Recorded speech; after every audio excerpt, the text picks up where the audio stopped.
Hi guys, ഇപ്പം ഇന്ന് നിങ്ങളുടെ മലബാർ ഏരിയയിലുള്ളൊരു പഴം നിറച്ചതിൻ്റെ റെസിപ്പിയാണ്. പഴം തന്നെ പാൻ വെച്ച് അതിലോട്ട് ബട്ടർ ഇട്ടിട്ടുണ്ട്. കാഷ്യൂവും അതൊക്കെ കിസ്മിസൊക്കെ നമുക്ക് ജസ്റ്റ് ഒന്ന് ഫ്രൈ ചെയ്തെടുക്കാം. അപ്പോൾ എല്ലാം ജസ്റ്റ് ഒന്ന് ട്രൈ ചെയ്ത് നോക്കണം. ഈവനിങ് സ്നാക്കായിട്ട് അടിപൊളിയാണ്. പിന്നെ അതിലോട്ട് തന്നെ തേങ്ങയും ഇട്ട് നല്ല രീതിക്ക് തേങ്ങയും ജീരകവും ഏലക്കയും പിന്നെ അതിലോട്ട് പഞ്ചസാര പൊടിച്ചത്. ഇത് കേക്കിന് വേണ്ടി പൊടിച്ച് വെച്ചാണ് അങ്ങനെ ഇരിക്കുന്നത്. പിന്നെ ഒരു പാനിലോട്ട് പാത്രത്തിൽ മൈദയും പഞ്ചസാരയും വെള്ളം കൂടി വെച്ച് മിക്സ് ചെയ്ത് ഒരു പശ പോലത്തെ ഒരു സെറ്റപ്പാണ് സെറ്റ് ചെയ്യണത്.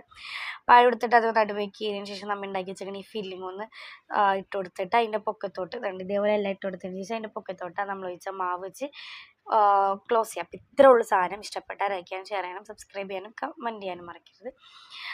അപ്പോൾ നല്ല ട്രൈ ചെയ്ത് നോക്കണം. എപ്പോഴും ഇതേപോലെ അല്ല വെറൈറ്റി ആയിട്ട് പിള്ളേർ ക്ലാസ് കഴിഞ്ഞ് വരുമ്പോൾ കൊടുക്കാൻ പറ്റുന്നതാണ്. പിന്നെ ഇത് നമ്മളിതാ കുറച്ച് ഓയിലൊന്ന് ജസ്റ്റ് അങ്ങോട്ടൊന്ന് ഫ്രൈ ചെയ്തെടുക്കാം. ഇത്ര ഈസിയാണ്. അപ്പോൾ നമുക്കിനി ഒരു അടുത്ത അടിപൊളി വീഡിയോ ഇട്ടുതരും. അതൊരു